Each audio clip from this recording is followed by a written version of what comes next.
Sobat Maestro, sesaat lagi kita akan mendengarkan program acara Renungan Hari Sabat bersama Advent Vision Media Ministry yang dibawakan oleh pendeta. Selamat mendengarkan. Yesus mau datang segera.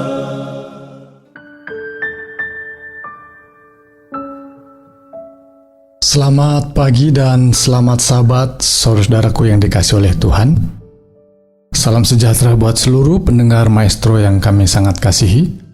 Pada pagi hari ini kita akan bersama-sama merenungkan firman Tuhan yang merupakan sebuah rangkaian dari tema besar peristiwa-peristiwa akhir zaman, yang pada pagi ini kita mengambil sebuah judul tentang masa kesusahan, yang kami dasarkan pada ayat-ayat firman Tuhan dari Wahyu pasal yang ke-13, ayat yang ke-11 sampai ayat 18.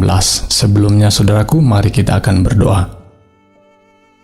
Bapa yang bertahta dalam kerajaan sorga, terima kasih untuk perlindungan dan penyertaan-Mu di dalam istirahat kami sepanjang malam. Dan pagi hari ini ketika Engkau memberikan kekuatan yang baru, membangunkan kami, biarlah Tuhan Engkau membimbing kami untuk kami boleh menjalani hidup kami pada hari ini. Terlebih ketika kami membaca dan merenungkan sabda Tuhan, biarlah kami semakin mengerti akan rancangan Tuhan. Di dalam nama Yesus Kristus kami berdoa. Amin.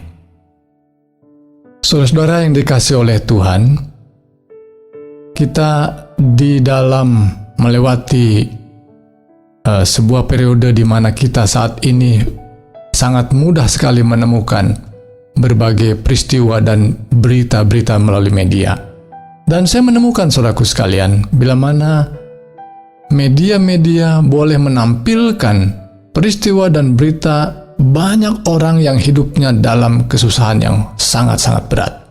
Mereka kesusahan oleh karena kekurangan pangan, kesusahan oleh karena berbagai kekurangan baik pangan, sandang, dan papan. Mereka hidup sangat terlantar, menderita, bahkan jangankan obat-obatan untuk didapatkan, bahkan makanan, minuman pun sulit untuk diperoleh. Itulah kesusahan-kesusahan yang mungkin kita bisa gambarkan melalui apa yang ditampilkan oleh media-media.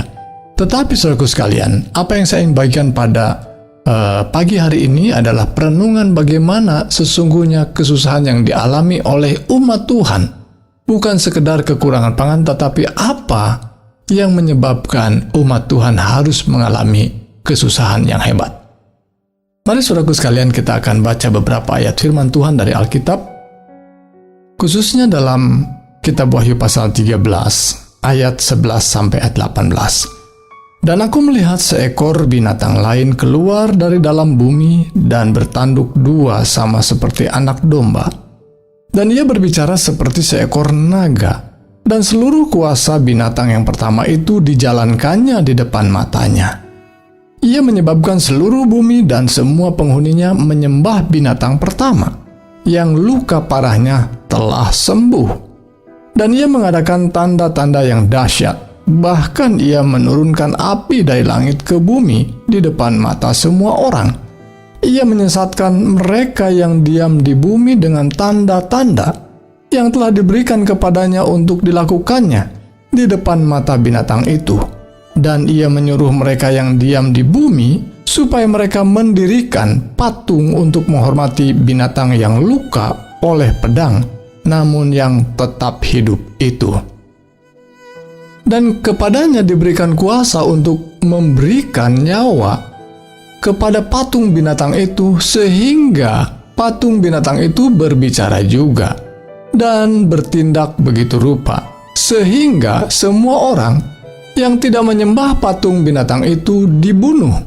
Dan ia menyebabkan sehingga kepada semua orang, kecil atau besar, kaya atau miskin, merdeka atau hamba, diberi tanda pada tangan kanannya atau pada dahinya. Dan tidak seorang pun yang dapat membeli atau menjual selain daripada mereka yang memakai tanda itu, yaitu nama binatang itu dan bilangan namanya.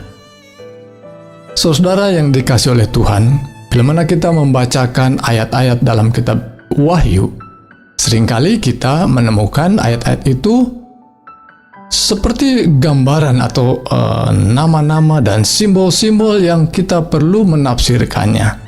Dan banyak orang, para pembaca Alkitab, dari sejak kita menemukan Alkitab ini, banyak orang merasa bahwa membaca kitab Wahyu ini membutuhkan pengetahuan yang banyak atau energi yang besar untuk memahami kebenaran Alkitab dalam kitab Wahyu.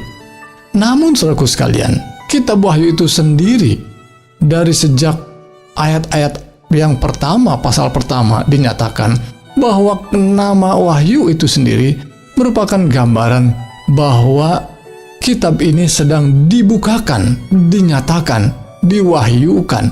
Itulah sesungguhnya maknanya, bahwa Tuhan ingin menyatakan, mewahyukan, dan membeberkan dengan jelas kepada umatnya tentang apa yang dirancangkan atau direncanakan oleh Tuhan bagi umat Tuhan dan bagi semua penduduk bumi. Dan saudaraku sekalian, itu sebabnya ketika kita membaca ayat-ayat kitab suci dalam Wahyu pasal 13 ini, juga kita tidak perlu berkecil hati untuk merasa sulit untuk memahaminya. Dan mari kita fokus pada tema khusus di mana kita melihat ada kesusahan besar. Ada kesusahan yang akan dialami oleh umat-umat Tuhan. Mengapa? Karena ayat-ayat bagian terakhir tadi menunjukkan bahwa kelompok orang yang tetap setia pada Tuhan dan kemudian dipaksa untuk menyembah patung binatang, orang-orang itu, kelompok umat yang setia itu akan dipaksa. Dan kalau tidak mau, dia atau mereka itu akan dibunuh. Jadi ini ada sebuah pergumulan yang hebat sesungguhnya. Kesetiaan pada Tuhan itu harus menghadapi satu situasi yang sangat berat. Dia harus mengorbankan nyawanya. Jadi ini bukan main-main tentunya, bahwa setia kepada Tuhan itu, beragama itu ada sesuatu yang juga memiliki resiko yang hebat. Resikonya adalah nyawa. Resikonya adalah kematian. Mari sebelum ke arah sana, saudaraku sekalian, tentang kesusahan yang akan dialami, kita mau lihat siapa sesungguhnya yang akan melakukannya. Siapa yang berani untuk mengusik umat Tuhan? Saya kira dan kita percaya sebagai umat Tuhan, membaca ayat Alkitab tentang umat-umat Allah yang dianiaya oleh orang-orang lain, oleh kelompok umat yang berbeda, sesungguhnya mereka digerakkan oleh kuasa kegelapan. Sesungguhnya mereka digerakkan oleh setan sendiri yang dari sejak awal memusuhi Tuhan dan tentunya memusuhi umat Tuhan yang setia pada Tuhan. Jadi mudah saja tentunya untuk melihat itu, dan gambaran setan digambarkan dalam Wahyu adalah disimbolkan dengan naga. Itu begitu jelas di dalam Wahyu pasal yang ke-12. Dia adalah setan yang digambarkan dengan naga. Dan kata itu, naga, disebutkan dalam pasal ini. Mari kita lihat beberapa ayat sebelumnya. Dan aku melihat seekor binatang lain keluar dari dalam bumi dan bertanduk dua sama seperti anak domba, dan ia berbicara seperti seekor naga. Dia berbicara seperti setan berarti. Ya. Tapi dia bertanduk dua dalam arti dia berbicara dua hal yang berbeda. Satu seperti anak domba, dan itu adalah gambaran Yesus tentunya. Seperti orang Kristen, seperti Yesus. Tapi saat yang sama dia berbicara juga seperti naga. Jadi saudaraku sekalian, mudah untuk melihatnya bahwa oknum yang dimaksudkan atau kelompok yang dimaksudkan atau lembaga yang dimaksudkan adalah lembaga yang kelihatannya seperti orang Kristen. Kelihatannya adalah seperti orang yang percaya pada Yesus, tetapi dia berbicara, bertindak seperti setan. Dan saudaraku sekalian, rupanya memang yang mengilhami adalah setan. Saya mundur kepada ayat-ayat sebelumnya dalam pasal 13 ini, pada ayat yang pertama dan kedua. Lalu aku melihat seekor binatang keluar dari dalam laut. Kalau yang kedua tadi dari dalam bumi, ini yang pertama dari dalam laut. bertanduk 10 dan berkepala 7. Di atas tanduk-tanduknya terdapat 10 mahkota dan pada kepalanya tertulis nama-nama hujat. Binatang yang kulihat itu serupa dengan macan tutul dan kakinya seperti kaki beruang dan mulutnya seperti mulut singa. Dan naga itu memberikan kepadanya kekuatannya dan tahtanya dan kekuasaannya yang besar. Lihat, naga sekali disebutkan. Setan itu sendiri yang memberikan kekuatan, memberikan tahtanya. Artinya kekuasaan setan yang diberikan atau digunakan oleh agen-agen setan ini.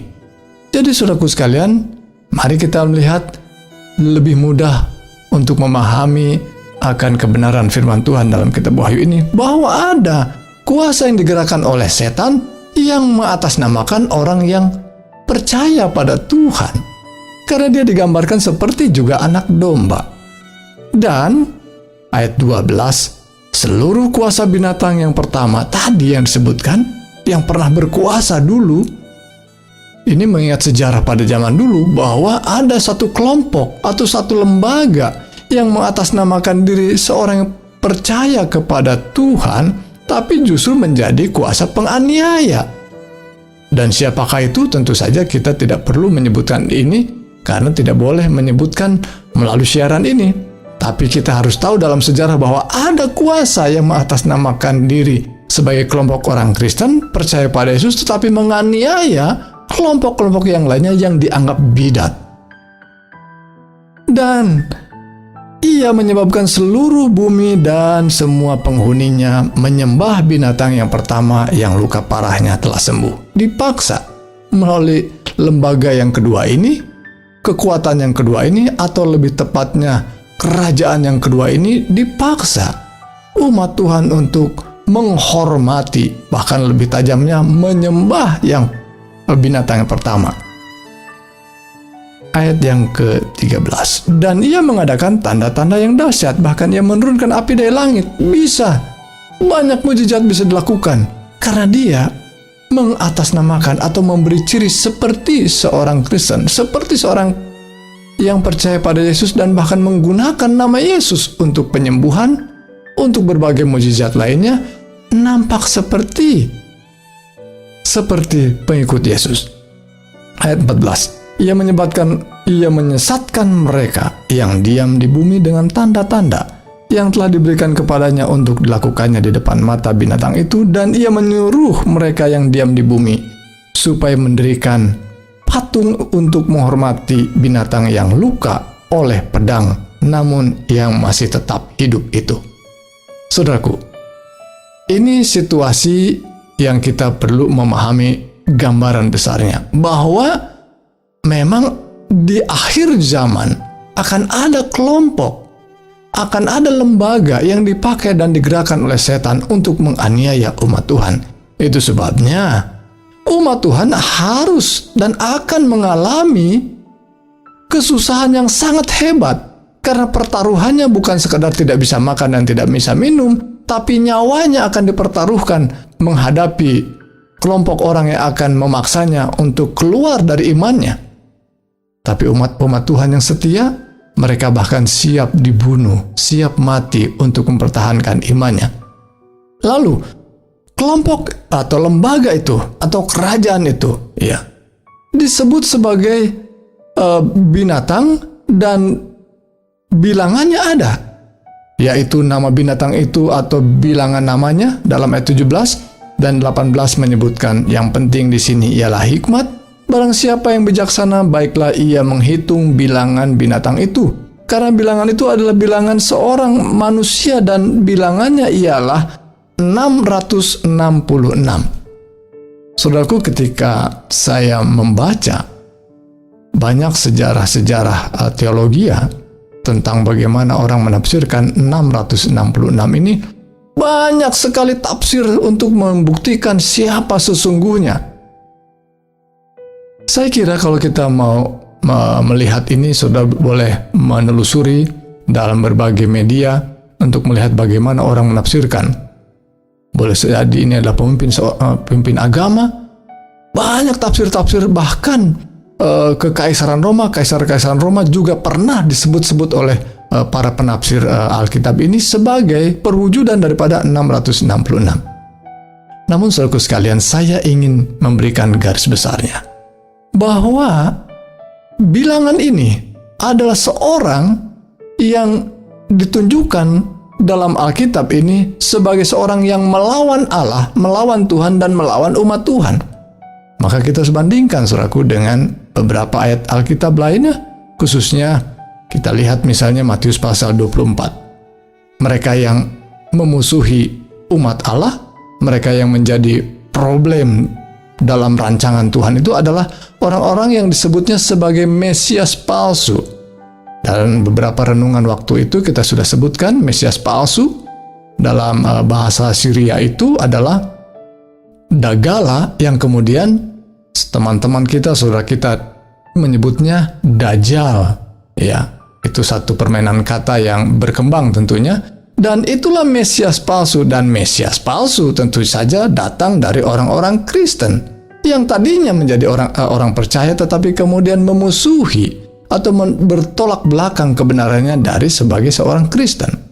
Sebagai seorang yang percaya harus percaya kepada kebenaran Alkitab, tetapi ketika seorang percaya kepada Yesus tapi ajarannya berbeda dengan ajaran dari Alkitab ini, tentu dia adalah Mesias palsu. Dan dalam surat-surat Yohanes, 1 Yohanes dan 2 Yohanes ditunjukkan bahwa mereka itu, kelompok itu, pribadi itu atau lembaga itu disebut dengan antikristus. Ya, muncul istilah itu dalam surat Yohanes. Antikristus, Mesias palsu, dan bilangan 666 adalah satu figur yang sama yang memusuhi Tuhan dan memusuhi umat Tuhan. Maka kembali pada tema kita pada pagi hari ini, saudaraku sekalian, bahwa orang ini, figur ini adalah figur yang membawa kesusahan bagi umat Allah. Pertama tadi kita sebutkan bahwa dia memaksa penyembahan. Alkitab, khususnya kitab Wahyu ini, tema yang paling menyolok di dalam berbagai cerita dan juga nasihat-nasihat dari kitab Wahyu ini, persoalan yang paling mencolok dalam kitab Wahyu ini adalah soal penyembahan. Setan tentu saja berusaha memaksa orang untuk menyembah dia, tapi saat yang sama tentu Tuhan adalah Tuhan yang layak disembah. Dialah pencipta kita yang memang sesungguhnya kita layak menyembah dia. Dan setan menuntut hal yang sama. Tetapi ketika kita tetap mau setia pada Tuhan, kita diancam kematian. Mereka yang tidak menyembah patung binatang itu akan dibunuh menurut ayat yang ke-15. Jadi saudaraku sekalian, jelas sekali bahwa kesusahan itu begitu hebat. Dan salah satu lagi tentang kenapa kesusahan itu semakin menghebat, dalam ayat yang ke-16 dan 17, mereka tidak diizinkan untuk membeli dan menjual. Saudaraku, mungkin istilah ini agak sering muncul barangkali belakangan ini tentang embargo. Bila mana satu negara tidak setia atau tidak setia pada satu kesepakatan atau tidak sesuai dengan keinginan satu negara yang lainnya, maka muncullah embargo. Artinya bahwa kelompok ini atau negara ini tidak mau lagi menjual, ya, tidak lagi mau jual beli dengan mereka. Ya, Indonesia pun pernah melakukan hal yang sama. Ya, Indonesia tidak lagi mau jual nikel ke Eropa karena kita mau pakai sendiri. Wah, mereka juga bereaksi, ya, mau mengancam orang-orang Indonesia, negara Indonesia. Jadi saudaraku sekalian, embargo atau soal jual beli yang dilarang itu bukan hal yang aneh. Satu saat akan tiba muncul satu situasi seperti ini bahwa umat Tuhan tidak lagi boleh diizinkan membeli dan menjual. Saudaraku, transaksi jual beli adalah hal yang lumrah dan dibutuhkan. Itu sebabnya umat Tuhan ketika tidak diizinkan menjual dan membeli, maka akan muncul problem yang besar. Mungkin pangan yang paling sangat dibutuhkan, yang paling mendasar. Dan ketika tidak bisa membeli makanan, maka kita akan kelaparan. Dan kita mungkin terpaksa menyembah binatang tadi, patung binatang tadi. Tetapi saudaraku sekalian, kita umat Tuhan diajar dari sekarang kita perlu menumbuhkan berbagai makanan yang kita olah sendiri, sehingga kita tidak bergantung kepada orang lain. Tetapi jikapun itu tidak dilakukan, saudaraku sekalian, mereka yang setia pada Tuhan, Tuhan itu adalah Jehovah Jireh. Tuhan adalah Allah yang menyediakan. Tuhan akan menyediakan airnya.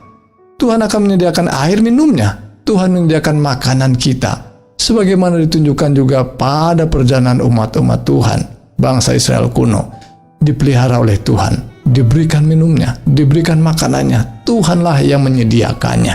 Jadi jangan takut, saudaraku sekalian. Ini adalah sebuah janji Tuhan. Sekalipun kita tidak bisa menjual dan membeli oleh karena figur tadi yang digerakkan oleh setan, Antikristus, Mesias palsu atau angka 666, kita tidak perlu takut karena Tuhan akan menyediakannya. Tapi, saudaraku sekalian, situasi ini akan menyaring siapa yang mau tetap setia dan siapa yang pada akhirnya jatuh. Tidak pernah, saudaraku sekalian, orang yang biasa terjatuh dalam situasi-situasi mudah, pada situasi yang hebat dia menjadi setia. Itu hal yang mustahil. Maka kita harus belajar untuk setia dalam perkara yang kecil, supaya kita dapat setia dan tetap teguh pada situasi yang sangat berat. Dan saudaraku sekalian, hebatnya, beratnya pada masa-masa itu adalah sungguh sangat berat dan tidak pernah muncul sebelumnya. Itulah gambaran yang dibuat dalam Alkitab. Tidak pernah. Artinya situasi yang sangat-sangat berat untuk dihadapi oleh umat Tuhan. Itu saudaraku sekalian, mari kita belajar untuk setia dalam hal kecil sekarang ini. Dalam kesetiaan secara khusus, pemeliharaan akan Sabat Tuhan yang kudus yang akan menjadi pertentangan pada akhir zaman. Dan saudaraku sekalian, hal ini mungkin belum jadi pertentangan, tapi saatnya akan tiba dan pernah terjadi pada masa-masa yang lalu dalam sejarah. Tetapi akan muncul kembali, umat Tuhan ditantang untuk setia pada Tuhan, pada hukum-hukumnya, setia kepada aturan-aturan Tuhan, dan itu adalah hukum yang diberikan oleh Tuhan sendiri, Tuhan kita Yesus Kristus. Barang siapa mengasihinya, kata Tuhan, kita akan menuruti hukum-hukumnya. Saudaraku, inilah perenungan kita pada pagi hari ini. Kiranya Tuhan menolong kita dan menyanggupkan kita menjadi pribadi umat Tuhan yang setia. Mari kita berdoa. Bapa yang bertahta dalam kerajaan surga, terima kasih untuk pengajaran firman Tuhan. Terima kasih untuk bimbingan Roh Kudus sehingga kami boleh lebih memahami akan rencana Tuhan. Dan kami minta Roh-Mu juga menyanggupkan kami untuk setia dalam Tuhan. Mohon berkat Tuhan untuk saudara kami yang mungkin saat ini begitu lemah dalam kesetiaannya. Teguhkan, kuatkan kami Bapa. Berkati dan tolong mereka yang saat ini sakit Tuhan. Tubuh mereka yang lemah Bapa, oleh berbagai penyakit yang mudah sekali untuk menyerang. Jamahan tangan Tuhan, kiranya memberikan kekuatan dan kesembuhan. Dan sepanjang hari ini kami datang kepadamu, pada hari Sabat yang kudus boleh berbakti, beribadah, dan mengagungkan nama Tuhan. Dalam nama Yesus Kristus kami berdoa dan mengucap syukur. Amin.